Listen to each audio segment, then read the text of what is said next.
જગત વિખ્યાત ચોટીલા તળેટીમાં અનેક દબાણો જમીનદોસ્ત કરાયા છે। ચોટીલા ખાતે આવેલા સુપ્રસિદ્ધ ચામુંડ માતાના મંદિર ખાતે દિવસ દરમિયાન ઘણી મોટી સંખ્યામાં શ્રદ્ધાળુઓ આવતા હોય છે, જે માતાજીના દર્શનાર્થે આવતા હોય છે। શ્રદ્ધાળુઓને કોઈ હેરાનગતિ કે અગવડતા ન સામનો ન કરવો પડે તે માટે શ્રદ્ધાળુઓને અવર જવર કરવા માટે જે 40 ફૂટ રસ્તો બનાવવામાં આવ્યો છે, તે બંને બાજુના દુકાનદારો દ્વારા આશરે 10 ફૂટ જેટલું દબાણ કરી હાલ 20 ફૂટ જેટલો સાંકડો રસ્તો ઉપલબ્ધ કરી રહ્યો છે। જૂના માપ મુજબ પૂરતો રસ્તો ઉપયોગ કરવા મળે તે હેતુ સબબ નાયબ કલેક્ટર ચોટીલા એચ.ટી. મકવાણા તથા મામલતદાર ચોટીલાની પોલીસ ટીમ તેમજ ચોટીલા પોલીસના પીઆઈની સંયુક્ત ટીમ દ્વારા નેશનલ હાઈવેથી ડુંગર તરફ જવાના રસ્તાની બંને બાજુએ આશરે 400 થી 450 જેટલી દુકાનો આવેલી છે, જે દુકાનદારો દ્વારા દુકાનની આગળ પતરાના શેડ તથા સ્ટોલ ઊભા કરીને રસ્તા ઉપર દબાણ કરવામાં આવ્યું હતું। તો દબાણ પોતાની જાતે દૂર કરવા સમજૂત કરવામાં આવ્યા હોય, જે દુકાનદાર પોતાના દ્વારા કરવામાં આવેલા દબાણ દૂર કરવામાં નહીં આવતા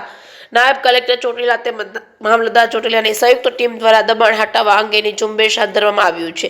જે દબાણ દૂર કરવા અંગેની ઝુંબેશમાં નાના પાળિયાદની સરકારી જમીન તેમજ ચોટીલાની સરકારી જમીન પર મફતિયાપરા તરફ જવાના રસ્તાની જમણી બાજુએ આવેલા નવગ્રહ મંદિરના કમ્પાઉન્ડમાં આવેલ 3 માળનું બિલ્ડિંગ કે જે પ્રાઇવેટ ગેસ્ટ હાઉસ તરીકે ઉપયોગ કરવામાં આવતો હતો, તે દબાણ દૂર કરવાની કાર્યવાહી હાલમાં ચાલુ છે। જે દબાણ કરવામાં આવ્યું છે સરકારી જમીન આશરે એકર જમીન ખુલ્લી કરવામાં આવી છે, જેની હાલની કિંમત રૂપિયા 105 કરોડ રૂપિયા જેટલી થાય છે। જે ખુલ્લી થયેલી જમીન પર ટૂંક સમયમાં તાર ફિનિશિંગ તેમજ રસ્તો છે તે ત્યાં વિકાસ પથ સુવિધા પથ તરીકે વિકસાવવાની કામગીરી હાથ ધરવામાં આવશે।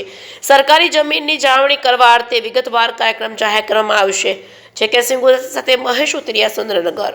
નેશનલ હાઈવે 47 થી જે ચોટીલા માતાજીનો જે ડુંગર આવેલો છે, ત્યાં તળેટીની અંદર જુદા જુદા દબાણકારોએ લગભગ 450 થી પણ વધારે દબાણો ઊભા કરી દેવામાં આવેલા હતા।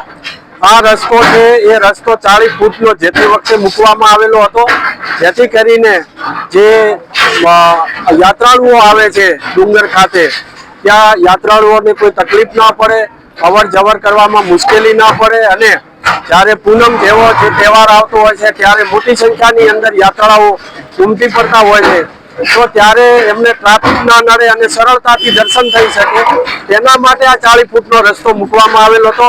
પરંતુ આ 450 થી વધુ દબાણ કરતાઓએ આ રસ્તાને ખૂબ સાંકડો કરી દીધો હતો દબાણો કરીને, અને આ રસ્તાને 20 ફૂટ કરી નાખ્યો હતો, જેથી ગઈકાલે પણ એમને સમજૂત કરવામાં આવેલા હતા ને એમાં ઘણા બધાએ સ્વેચ્છાએ પણ દબાણ દૂર કરી દીધા હતા। જેને નથી કર્યા એને આજે સવારથી જ આ ડિમોલેશનની કામગીરી ચાલુમાં છે।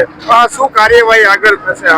આગળ અત્યારે તો આ ડિમોલેશન તમામે તમામ દબાણકર્તાઓનું દબાણ દૂર કરી અને રસ્તો છે આખો ખુલ્લો કરવામાં આવશે। ભવિષ્યની અંદર પણ આ દબાણ ન થાય તે માટે જરૂરી પગલાં લેવામાં આવશે, સતત ઇન્સ્પેક્શન કરવામાં આવશે। સાથે સાથે જે મોટા દબાણકર્તાઓ છે તેઓની સામે લેન્ડ ગ્રેબિંગ અંતર્ગત કાર્યવાહી કરવામાં આવશે અને જંત્રીના 1% દરે બિન ખેતીનો જે વસૂલ છે દંડ, એ દંડ વસૂલ કરવામાં આવશે।